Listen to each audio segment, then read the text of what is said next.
Today I messed up by picking apple juice over orange juice.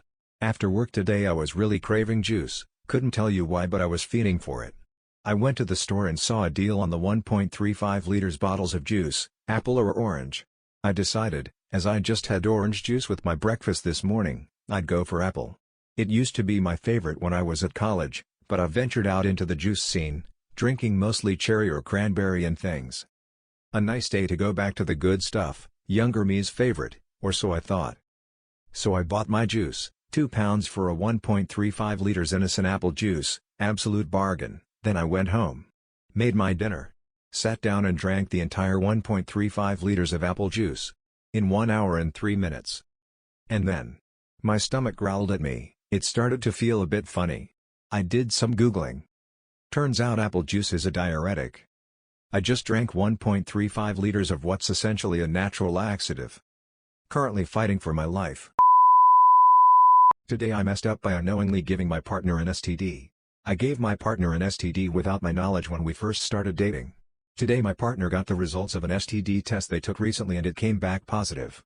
At first I thought there was no way it could have been me, as I was completely faithful throughout the course of our relationship.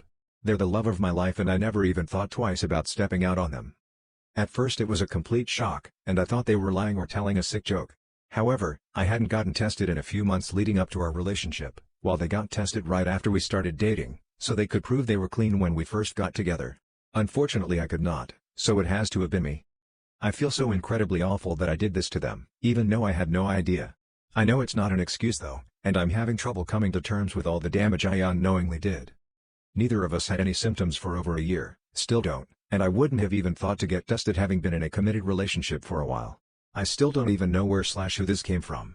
I have a suspicion after racking my brain for hours, but even that still seems unlikely.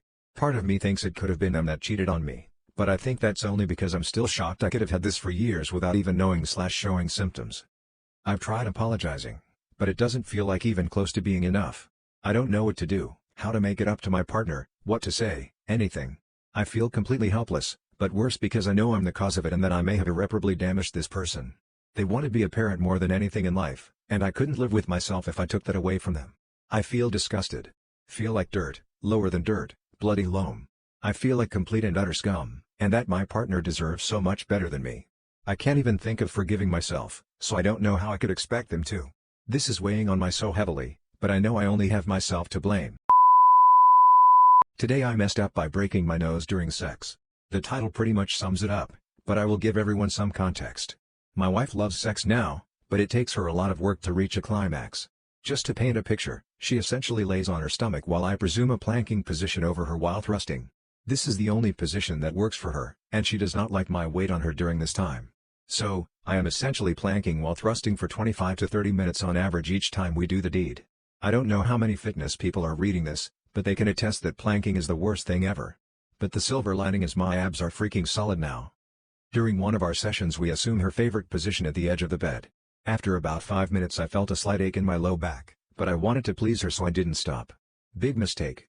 During one of the final thrusts, I hear a loud crack in my back and I scream in pain. Next, my hand slips off the side of our elevated bed and land tile floor, smacking the back of my head against the ground.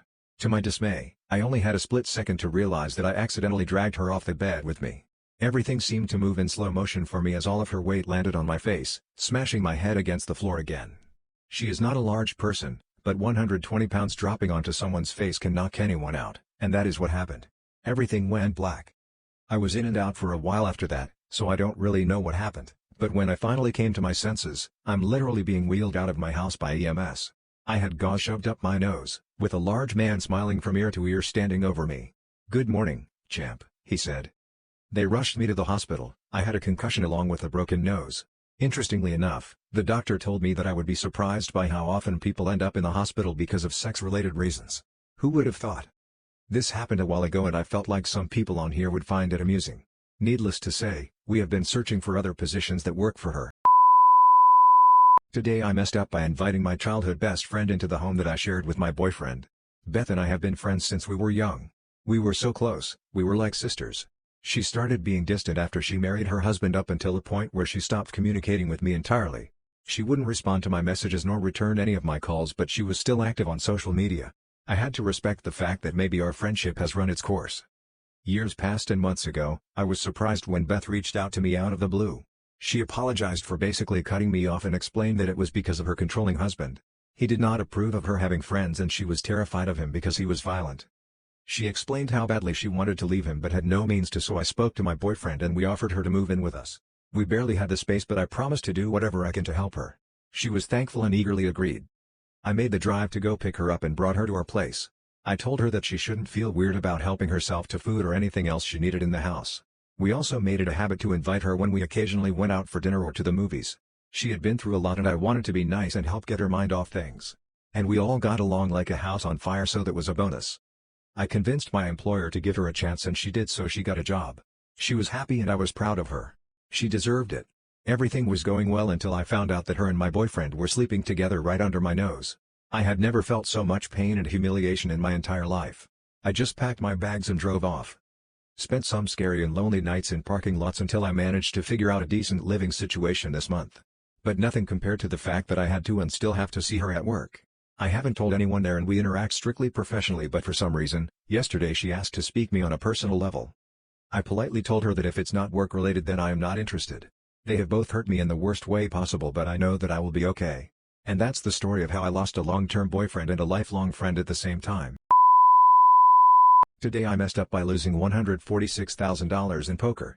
I've been living alone in a new city for a little more than a year. I literally don't know anyone here except for my work folks who I don't interact with except for at work. With not much to do during my downtime, I got into online poker. I have a decent job where I make around $100K a year and, where I stay, this puts me in the top 10% of earners. But over the last 7 months I've managed to lose $146K playing poker. I primarily played PLO6. I started with binds of 100, but soon moved to 500 and then 5,000. I was losing often, but only after I would run up insane scores. Similar every other day I would load up for 5K, run it up to 30K, proceed to lose it all, and then buy back 6 more times. I kept it mostly in balance with a couple of big cash outs, getting up from the table with, say, a 70K profit, only because everyone else left. But I was a consistent loser, losing on an average 20K, 30K per month. My entire salary would go into this, other than rent and food. The last week or so of every month I would be counting my dollars to make sure I had enough to make it through. And then it happened. I lost balance completely. Had a month where I lost 50K plus. Blew through my savings, took an advance from work, then blew through that too. As of today I'm down 146K, with 12K in debt and about $200 to my name to last out the month. I don't have enough for rent this month and don't really know how I'm going to figure it out. I am respected at work and seen as someone who is highly logical, analytical, practical and intelligent. What they don't know is that I'm also a degenerate gambler. I'm sure I'll get through this. I have to. And I have to rebuild. But I just needed to put this down and share it with someone, even if it is just words in an empty sub. Take care guys. Loneliness is a hell of a thing.